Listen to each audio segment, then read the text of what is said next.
Abra sua Bíblia em Romanos, no capítulo 15, leremos os versos 14 a 21. Aquilo que temos ouvido por meio deste musical é aquilo que a palavra de Deus nos tem apresentado acerca da origem e da expansão do cristianismo.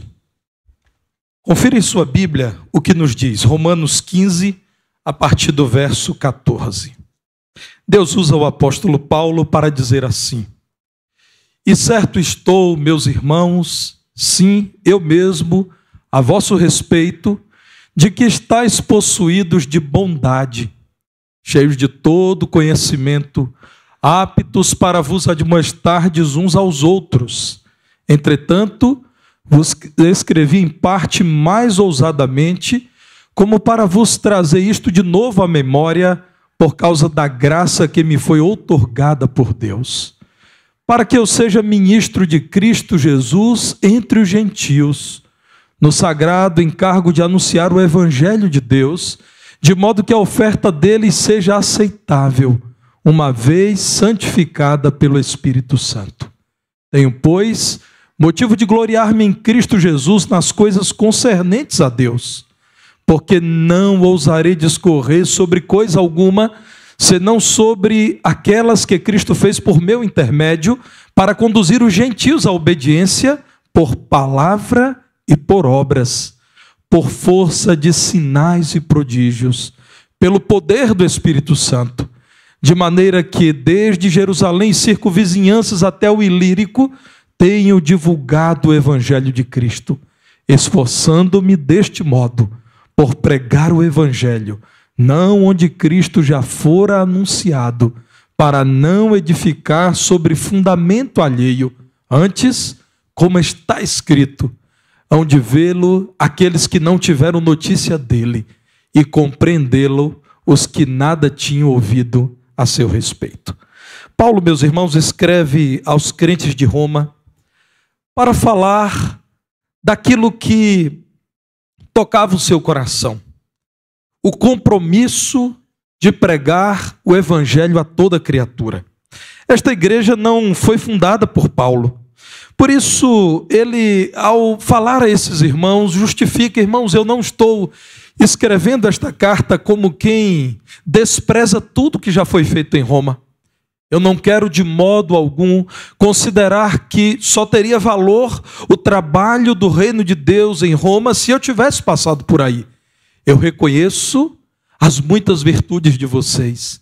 E como vocês, no contexto árido da sede do império, têm proclamado Cristo, que Ele é o Messias prometido, que Ele ressuscitou, que com poder e glória viva está e dirige o seu povo. Eu reconheço, irmãos, toda a graça de Deus, dizia Paulo, que há sobre os crentes romanos. Então, quando falo aos irmãos da necessidade de visitá-los, ou quando em carta, eu alerto os irmãos para certas inimizades que há no seio de vocês, certas vaidades que prosperam entre vocês. Eu estou fazendo isso não porque eu os desconsidere, mas porque eu os amo e quero vê-los melhor, como uma igreja firme, proclamando Cristo com integridade para que alcancemos todo mundo. E vocês, dizia Paulo, estão anunciando Cristo nesta parte ocidental do nosso mundo. Portanto, eu valorizo muito, dizia Paulo, o trabalho de vocês.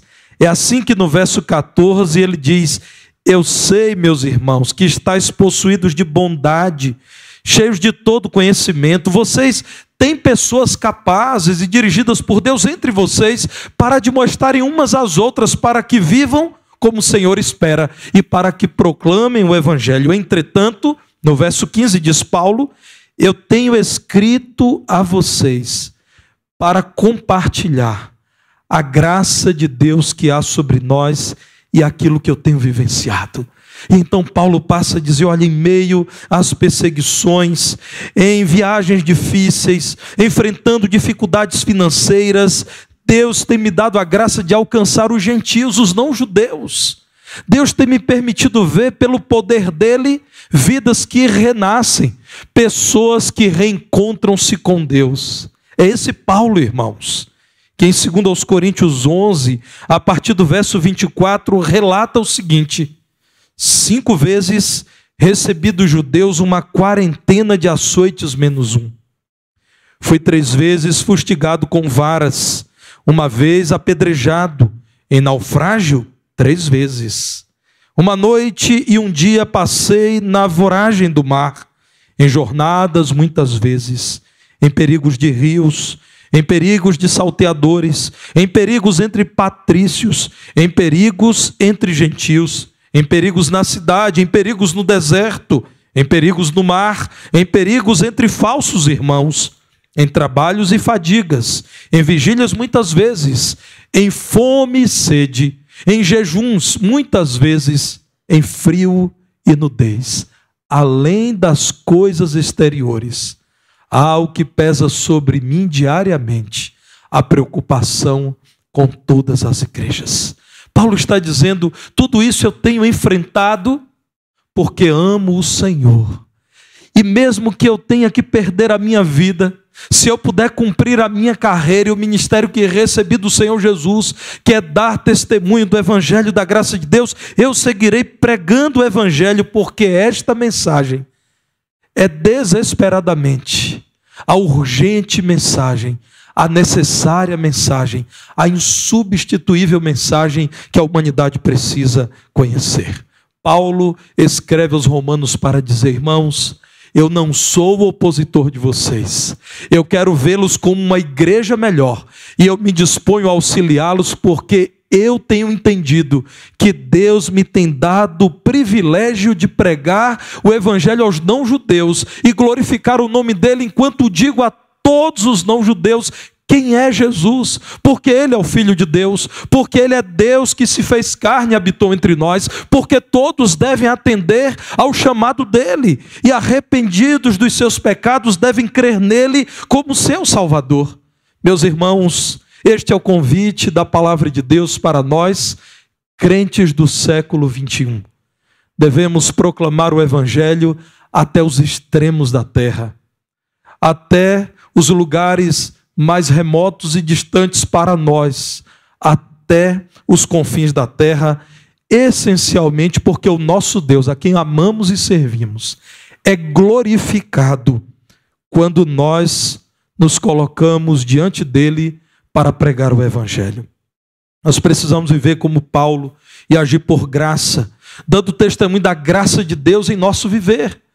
Paulo está dizendo, tudo que tenho enfrentado, tenho sido apedrejado, tenho sofrido perseguições, tenho sido surrado, tenho sido tratado de modo indigno. Mas o que é isso diante da graça de Deus que viu num outrora perseguidor do Evangelho como eu uma vida a ser alcançada e Ele me transformou o coração.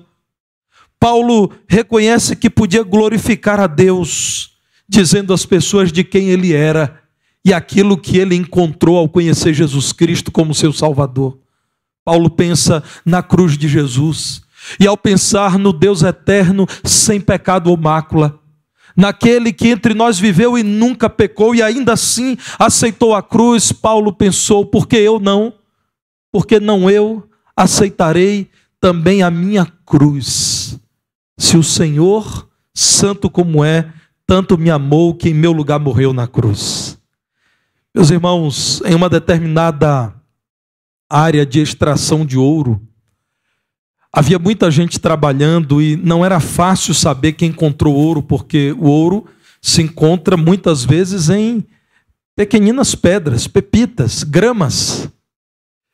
E então aquelas pessoas que fiscalizavam quem garimpava o ouro aprenderam o seguinte: é fácil descobrir quem encontrou ouro e não está entregando ouro. Quem encontrou ouro e não está prestando contas. Está na cara dele o semblante de felicidade. Então, quando alguém sai da mina e não presta contas, mas há no semblante dele um ar de vitória, nós precisamos interrogá-lo e procurar na roupa dele o ouro, porque está na cara dele que ele encontrou ouro. Assim deve ser a vida do cristão. Mesmo calados, As pessoas precisam concluir que está na cara que nós encontramos salvação e libertação no Evangelho. As pessoas precisam olhar para nós e dizer: está na cara que é crente. Está na cara que em meio às tribulações desse tempo, essa paz que ele tem só pode vir de Jesus. Está na cara que enquanto todos estão atordoados e não sabem o que fazer da vida, com essa segurança que há no semblante dele, ele só pode ser um crente em Jesus. Nós glorificamos a Deus quando proclamamos quem Cristo é e aquilo que ele pode fazer pelo pecador. É por isso que Paulo, escrevendo aos crentes da cidade de Roma, diz: meus irmãos, eu quero trazer tudo à memória por causa da graça de Deus. E qual foi a graça, irmãos?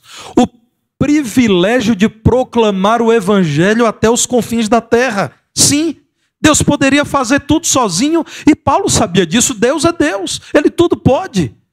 Mas como Paulo se alegrava em dizer: o Senhor me fez seu ministro. Isso está no verso 16.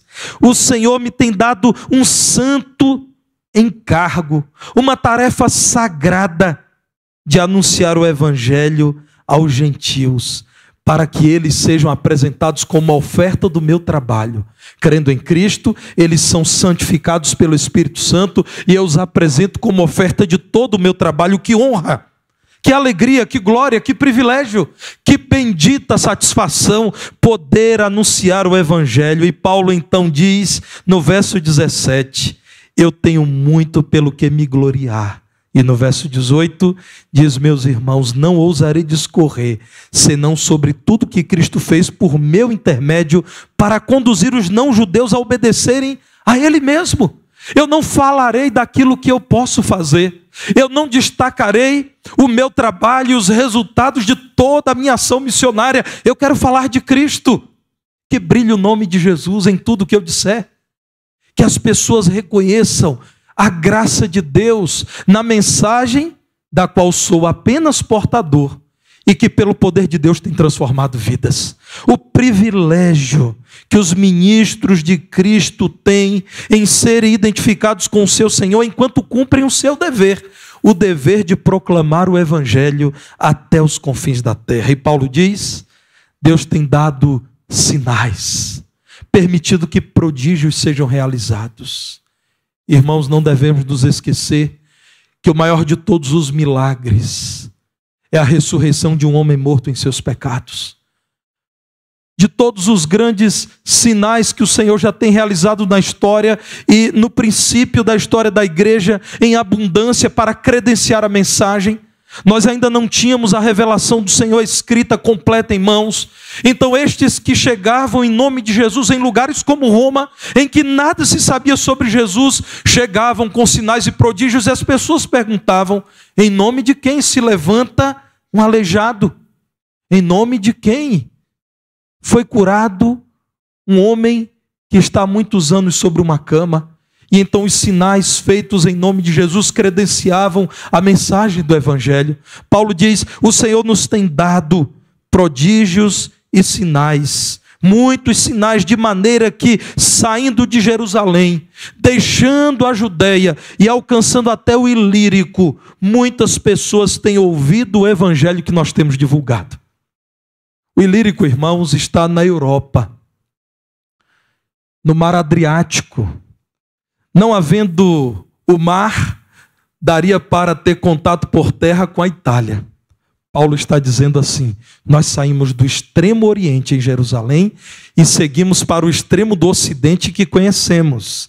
Nós estamos falando aqui do primeiro século da era cristã. O extremo do ocidente era a Europa. E Paulo diz: eu quero ir à Espanha. Aqui ele fala a crentes que viviam na Itália e diz: olha, eu já cheguei até o Ilírico.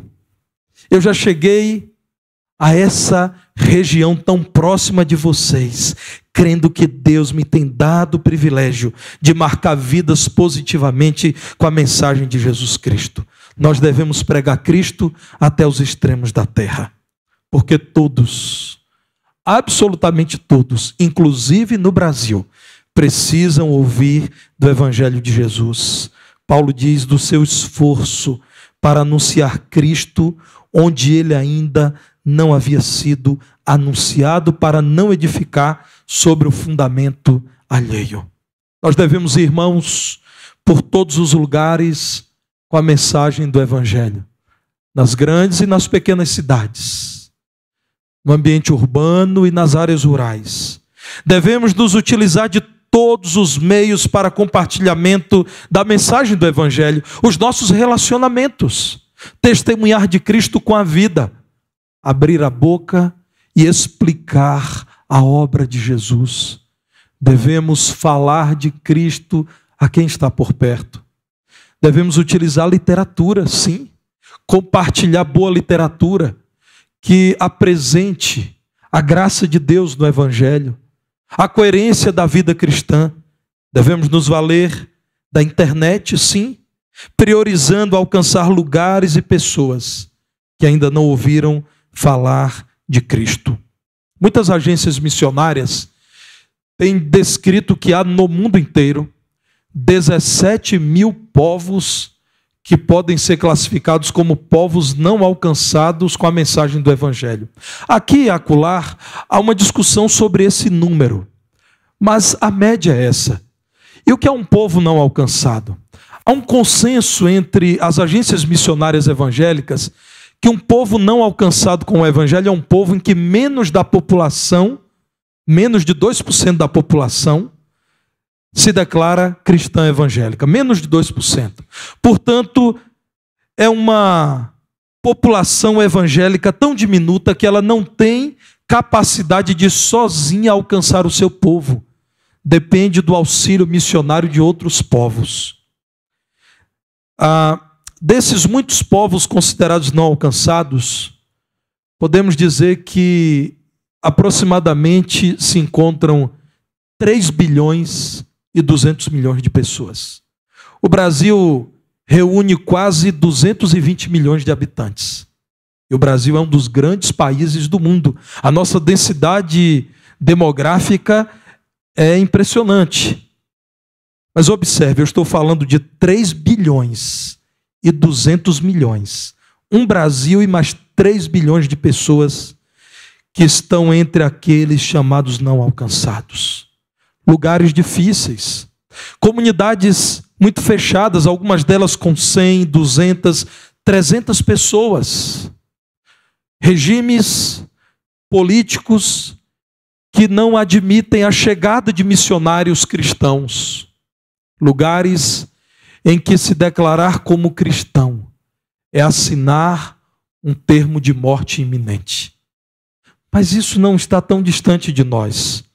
No Brasil existem muitos povos também considerados povos não alcançados, entre eles as nações indígenas, os quilombolas, os ciganos, aproximadamente 1 milhão de pessoas no Brasil, os ribeirinhos, os sertanejos, os imigrantes, cada vez em maior número chegando ao Brasil, os surdos, que ainda não puderam conhecer a mensagem do Evangelho. Meus irmãos, devemos priorizar pregar o Evangelho, como diz Paulo, onde Cristo ainda não foi proclamado, para que se cumpra a profecia de Isaías que ele menciona no verso 21. Aqueles que não tiveram notícia de Jesus, porque nós pregamos o Evangelho até os confins, conhecerão e compreenderão quem é Jesus. Aqueles que nada ouviram a respeito de Jesus darão glória ao nome dele. Até as extremidades da terra, precisamos pregar o Evangelho sabendo que Deus é glorificado na vida de uma igreja que se importa com a salvação do perdido, com o alcance do não alcançado, com a transformação daquele que está vivendo sob o jugo e o peso da condenação do pecado. Devemos pregar o Evangelho, porque isso é um privilégio nosso. Na verdade, a igreja deve pedir a Deus por mais oportunidades. A igreja deve clamar por ter mais vocacionados no seu interior. A igreja deve se esforçar por ofertar mais ainda para a obra missionária, porque todos precisam ouvir a pregação do Evangelho. E o Evangelho tem vencido na história de um grupo pequeno, perseguido por judeus e não judeus, espalhado da Judeia, alcançou o mundo inteiro. E o livro de Jesus é o livro mais conhecido, mais amado, mais traduzido, mais lido, mais mencionado na internet, a Bíblia Sagrada. E o nome de Jesus é o nome mais conhecido de toda a história. Você conhece Jesus. Você já sabe que há nos extremos da terra gente que não conhece Jesus. Levante-se e proclame o Evangelho até os confins da terra.